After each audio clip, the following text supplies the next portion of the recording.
Jeg har jo været ude for, at der er folk, der sådan har stillet spørgsmålstegn med min begævelse.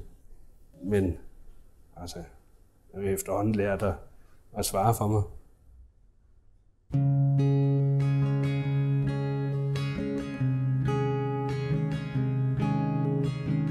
Vi er jo nogle stykker, der samles til at læse digte op og præsentere dem for hinanden. Det er jo et herligt sted ligesom at komme ud med nogle af sine ting. Selvfølgelig lærer man en masse folk at kende, når man kommer her igennem længere tid. Jeg var en 10-12 år, da jeg begyndte at skrive mine første digte. Altså, det er noget, jeg gør, fordi at jeg elsker det der med at lege med sproget og finde på nye måder at udtrykke ting på.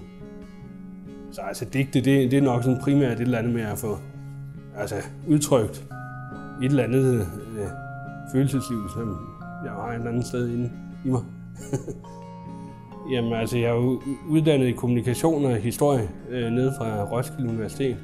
Jeg har haft nogle oplevelser af sådan at blive stemplet i nogle sociale sammenhænge. Og jeg tror da også, at det er noget af det, der sådan har overrasket mange, at en person med den diagnose, som jeg nu har, rent faktisk er blevet så højt uddannet. Det er åbenbart ikke så vanligt.